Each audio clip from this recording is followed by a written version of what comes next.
Good morning बच्चों। आज हम काल के बारे में पढ़ेंगे।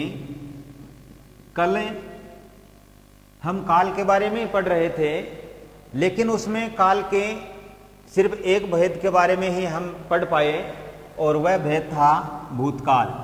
भूतकाल के बारे में हम पढ़ चुके हैं। आज हम इसका जो दूसरा भेद है वर्तमान काल, तो वर्तमान काल के बारे में पढ़ेंगे। वर्तमान काल, वर्तमान काल क्या होता है और वाक्य में वर्तमान काल का किससे बोध होता है कि इस वाक्य में वर्तमान काल है या नहीं है। तो इस सबसे मैंने आपको पिछले कालांश में भी बताया था, यानी काल की शुरुआत की थी, तब मैंने आपको बताया था कि ये जो वाक्य है, वाक्य में काल का सिर्फ क्रिया से बोध होता है। क्रिया से ही हमें पता चलता है कि इस वाक्य में कौन सा काल है।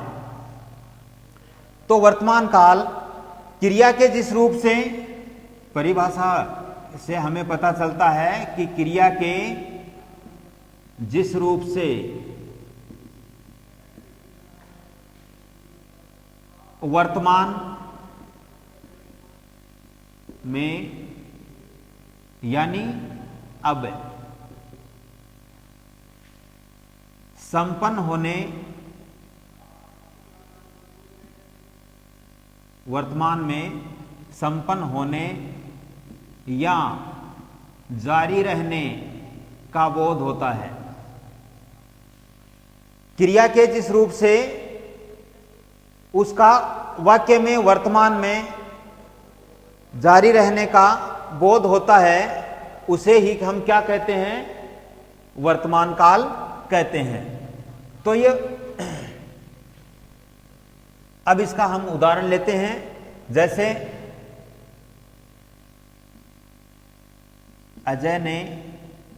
अजय पुस्तक पढ़ता है। अजय पुस्तक पढ़ता है। इस वाक्य में क्रिया है, इससे हमें पता चल रहा है कि अजय पुस्तक पढ़ता है, यानी उसने पढ़ी नहीं है, यह क्रिया अभी चल रही है। तो वाक्य में जो क्रिया चलती रहती है, रुकती नहीं है, तो वहां पर वर्तमान काल होता है। यह जो वर्तमान काल है, अब इसके हम भेदों के बारे में पढ़ेंगे। तो इसके तीन भेद होते हैं। वर्तमान काल है, इसके तीन भेद होते हैं। वर्तमान काल के तीन भेद होते हैं। सबसे पहला है सामान्य वर्तमान। सामान्य वर्तमान, इसका जो दूसरा जो भेद है वह है अपूर्ण वर्तमान।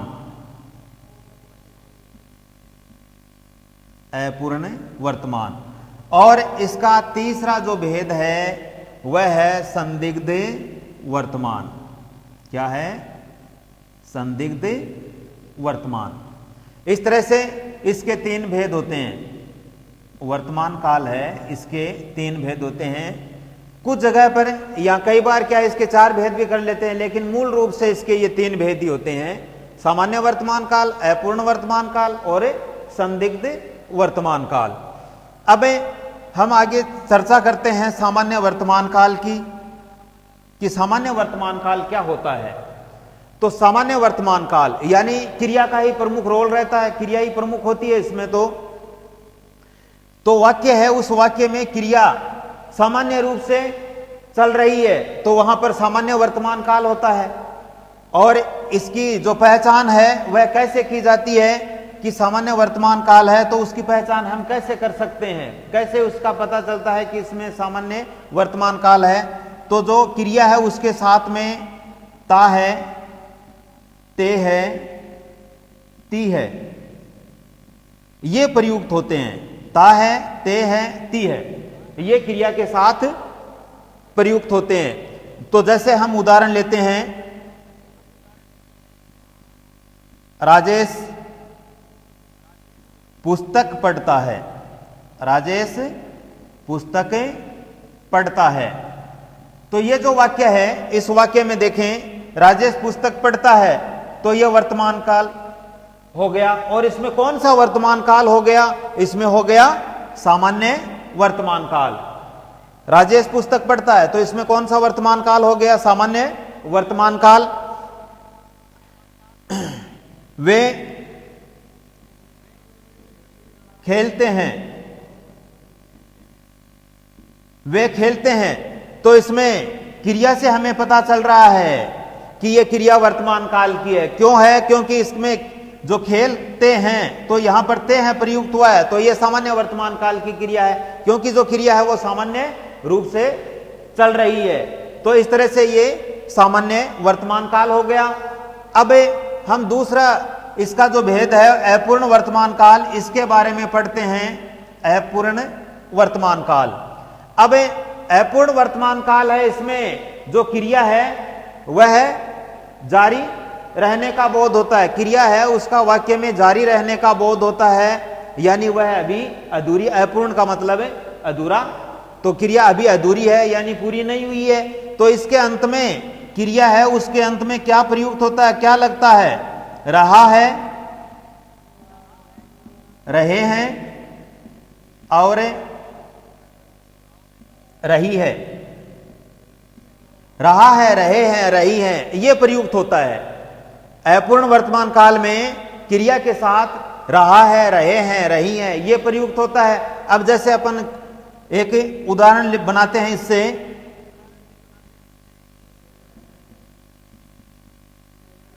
विशाखा दौड़ रही है, विशाखा दौड़ रही है, तो इसमें जो दौड़ क्रिया है उसके साथ में ये रही है लगने से ये अपूर्ण वर्तमान काल बन गया। ये जो वाक्य है ये वाक्य अपूर्ण वर्तमान काल का बन गया।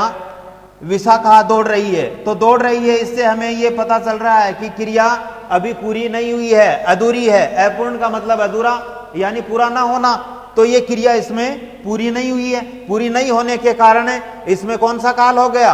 अपूर्ण वर्तमान काल हो गया। अब लड़के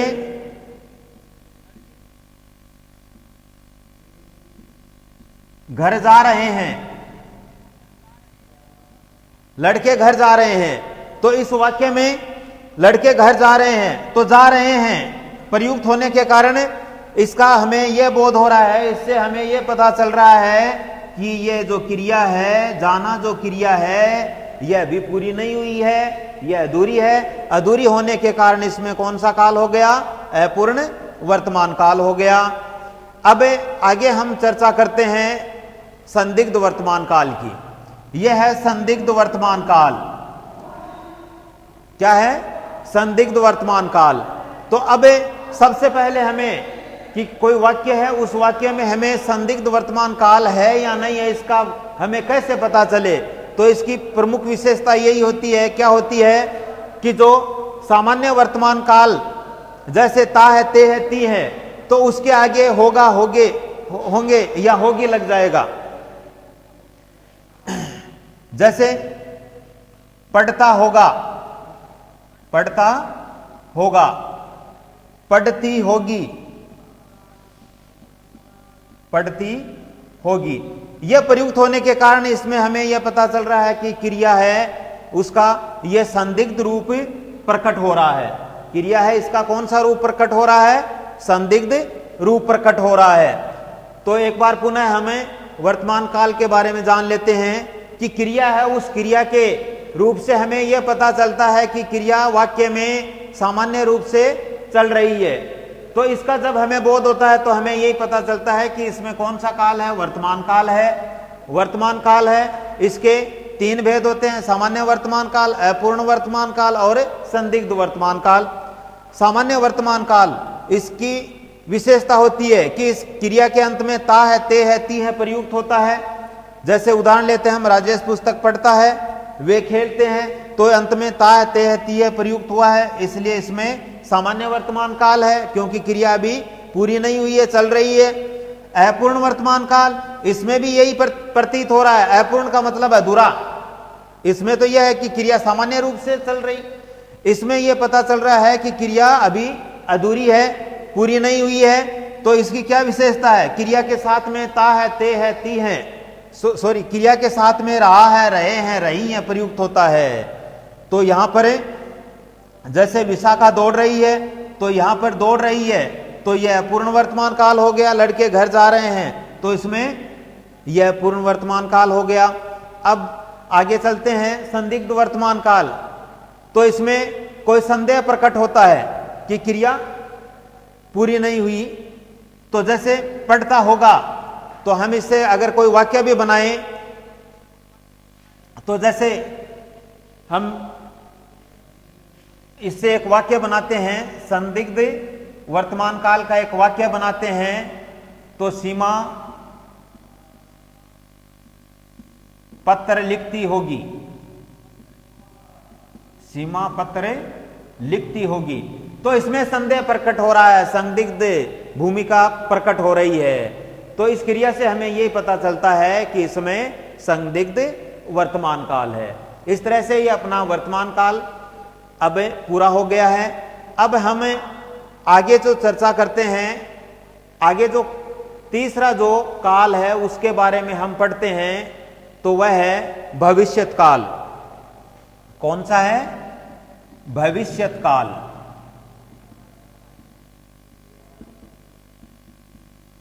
भविष्यत काल ये तीसरा काल है, भविष्यत काल। तो इस भविष्यत का मतलब है आने वाला समय, भविष्य का मतलब है आने वाला समय। तो क्रिया के जिस रूप से हमें यह बोध होता है कि इसमें कार्य आने वाले समय में संपन्न होगा, तो वहां पर भविष्यत काल होता है। क्रिया के जिस रूप से, क्रिया के जिस रूप से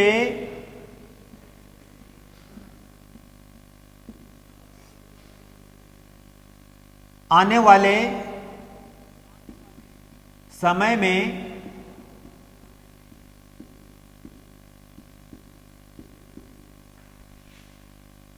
संपन्न होने का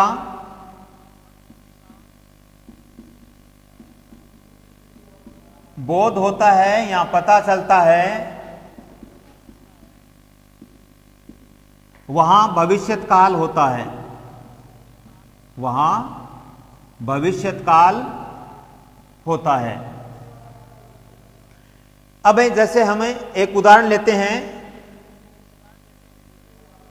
विनोद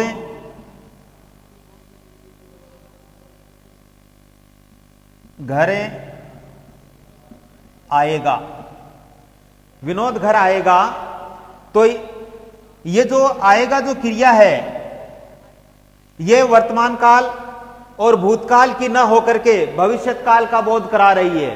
क्योंकि जो भूतकाल है उसमें तो बीते हुए समय का बोध होता है, वर्तमान काल में वर्तमान का यानी अब का बोध होता है, और भविष्यत काल है उसमें आने वाले समय का बोध होता है। तो विनोद घर नहीं आया है, आएगा, आएगा, इसलिए इसमें कौन सा काल हो गया?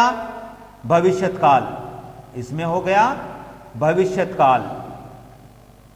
अब इसका हम काल निर्धारण करते हैं, भविष्यत काल है उसका हम काल निर्धारण करते हैं। तो इसमें प्रमुख रूप से दो ही काल हैं, एक तो है सामान्य भविष्यत काल और दूसरा है संदिग्ध या संभाव्य भविष्यत काल।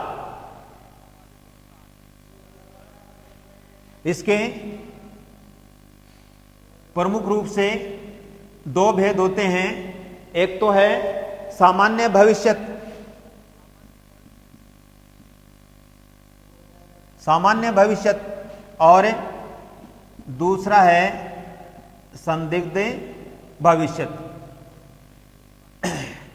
अब इनके बारे में हम चर्चा करते हैं, पढ़ते हैं। तो सामान्य भविष्यत यानी वाक्य में जो क्रिया है वह आने वाले समय में सामान्य रूप से संपन्न होने का बोध कराती है, तो वहां पर सामान्य भविष्यत होता है।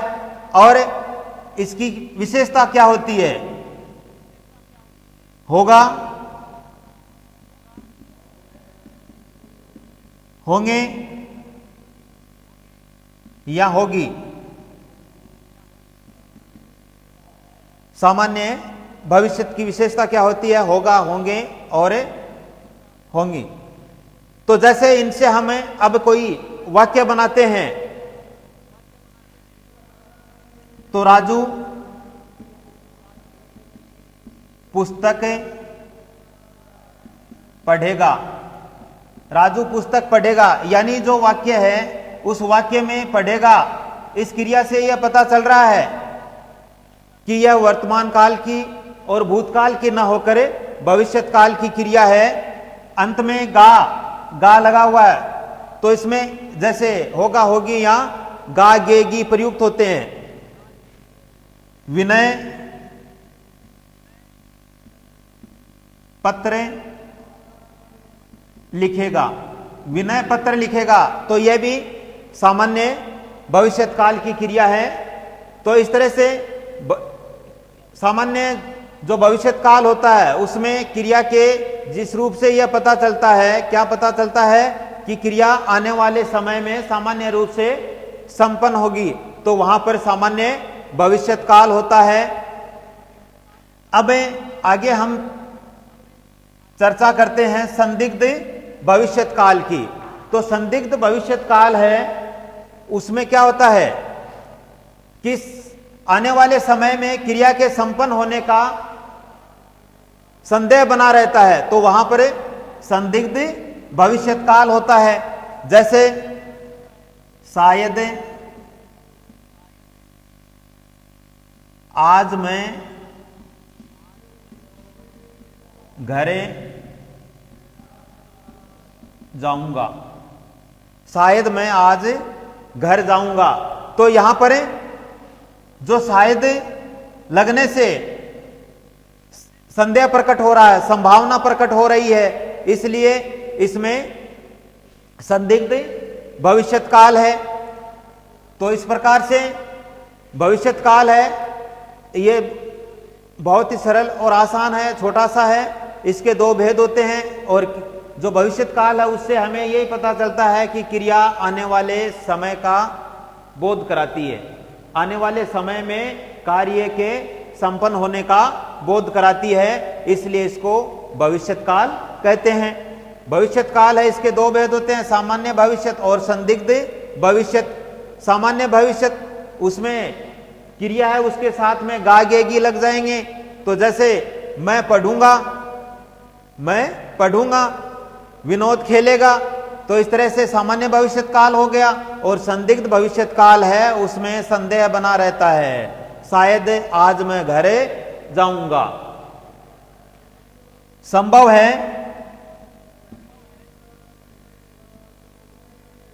है कि विनोद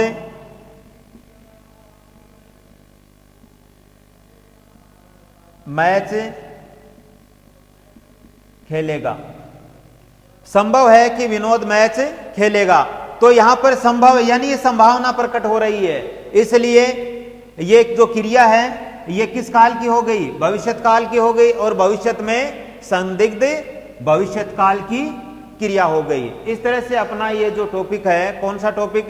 काल का जो टॉपिक है यह पूर्ण हो चुका है।